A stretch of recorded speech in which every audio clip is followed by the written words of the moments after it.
This episode contains spoilers for the movie CODA.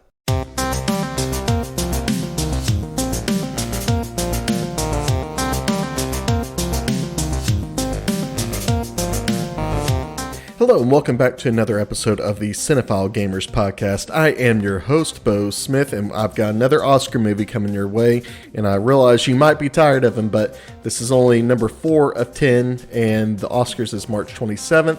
Not really sure when this is going to get released. I know it's going to be in March, so probably not going to get them all done. We'll see. I'll at least try to get through most of them if I can, and maybe do just like a quick roundup right before the Oscars. Or maybe just, do reviews after the Oscars are done, see if any of them got cheated at the awards show or not. So, today's movie we are going to be reviewing is CODA. And that actually stands for Child of Deaf Adults. You can watch it on Apple TV. And side note, let me get off on a tangent. I know back in episode 1, I said I really don't want to download another streaming service. So I looked it up, and this is the only place I could watch it. And it was like $5 a month to do Apple TV. And so I said, okay, why not? And I get the first 7 days for free. So I go in to create an account, and it's like, oh, you should have an Apple ID already. So if you don't, we'll create one for you. And they're like, I don't really want to put this on my Apple ID or charge it to my credit card. It's just an Apple thing to do. I'm kind of peeved by it, but you know what? It's $5 a month. It's the cheapest streaming service. And now I got Severance and Ted Lasso that I can watch. So I guess that's a win. Anyways, back to CODA. It is directed by Sion Heder, I believe is how you pronounce the director's name, and she directed a few episodes of Orange is the New Black, if that's of note to you. And then it stars Emilia Jones as Ruby, Troy Kotzer as Frank, the dad, Marlee Matlin as Jackie, her mom, Daniel Durant as Leo, who is her brother, and Eugenio Derbez, who is Mr. V. And going into this movie, I really didn't know any of the cast specifically on here. And then come to find out, Marlee Matlin is an Oscar winner, and she's also deaf. In fact, that's the first thing I want to say right off the bat is Troy, Marlee, and Daniel are all deaf actors. And I didn't realize that going in. So whenever they start signing, I was like, oh, this is pretty good. And then I did research and I was like, oh, they're all deaf. Of course they know how to sign very well. And of course there's subtitles down at the bottom for people who cannot read American Sign Language. So it's going to be one of those movies where, yeah, you got to read in the movie. If you don't like it, tough, because this is a really good movie that you are going to have to just sit through and be able to either learn sign language on your own or just read the subtitles. And of course, Ruby, who is played by Emilia Jones, like I mentioned, is the only speaking person in the family. And so she has to be the translator for everyone in the family. So the movie starts off with showing you the family dynamic. Her father owns a fishing business. They live up somewhere in Massachusetts in this fishing town. And so he owns this fishing business and his son works for him. And then Ruby is up on the ship as well. And she basically handles the controls if they need to speak with the Coast Guard, anything like that. But she also helps out with the fishing. And then the mom, I believe, is just a stay-at-home mom, but she used to be a model before she got married. And so you just get to see what these people's lives are like. And then, of course, it shows Ruby, who's in her senior year of high school. She decides to, in order to meet with a cute boy in her class, goes to do choir because he joins it. And she's like, I don't know, I kind of like to sing. And you hear her singing on the boat some, and she's got some good vocal cords going on. You don't know if she's actually a really talented singer yet or not. And so as she's going on in this choir class, she learns that, yeah, she can sing, and her teacher is going to encourage her to go to Berkeley to study music and become a singer. And so that's basically the gist of the movie right there. So like I had mentioned before, I really enjoy the cast in this movie. Marlee Matlin is an Oscar winner. I believe Daniel Durant is a Tony Award winner. I'm not sure if Troy Kotzer has been nominated for anything previously, but he is fantastic in this movie. In fact, let's go over kind of what this movie is nominated for. Best Picture, Best Supporting Actor for Troy Kotzer, and Best Adapted Screenplay. So I'm going to actually want to read this book because I really enjoyed this movie as well. I think it has a chance to win Best Adapted Screenplay. Not 100% sure yet. But Best Supporting Actor, hands down, I really hope this guy wins it because he absolutely deserves it. Because right off the bat, whenever you're first introduced to him, he's very expressive with his body. And I guess since you don't have a speaking role in this movie, you have to really up your game in some way. And so, like, whenever he signs, he puts his full body into it. And whenever you see words pop up on the screen, he's talking about how, at a few different points, about him having sex with his wife. And so he just like really does the hand motions that really are raunchy. And you're like, okay, that's more than I really needed to know. You get secondhand embarrassment for Ruby in the movie.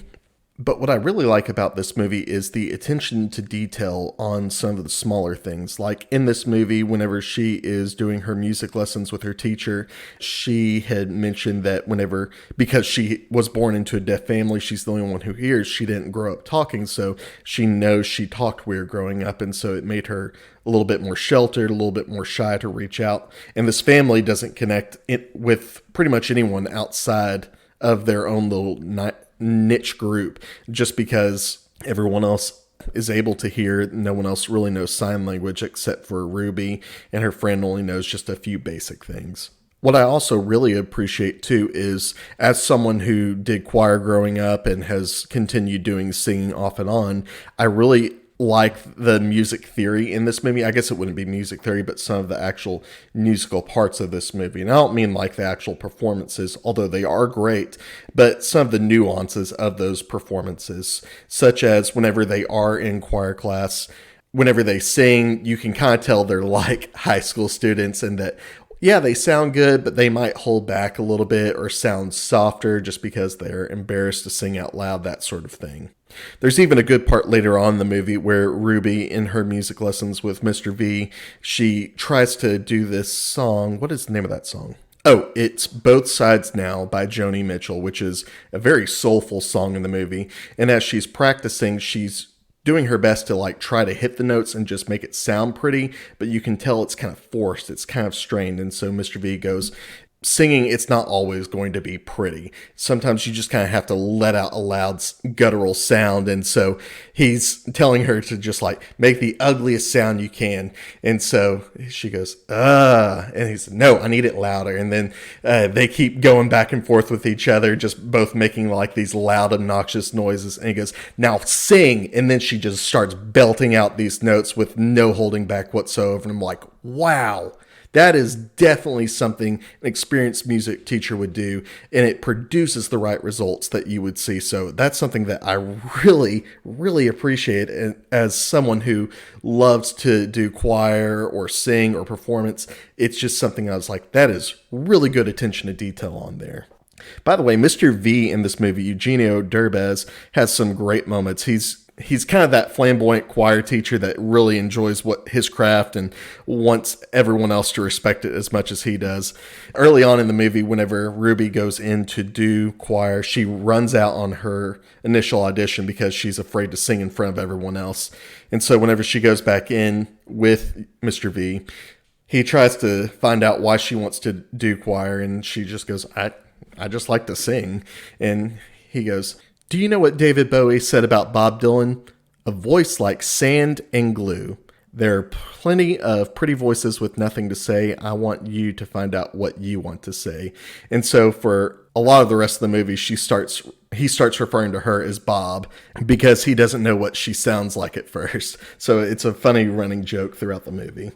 Overall, I really like the cast of the movie. They're very well connected, especially the family. And of course, I mean, with a family of deaf people, you have to be connected because you're kind of like your own inner group. But the way the family interacts with each other, you can tell that they love each other. That's what Ruby's love interest says initially whenever he first meets the family, is that yeah, my parents don't act like this all the time. They're not touchy-feely like your parents are.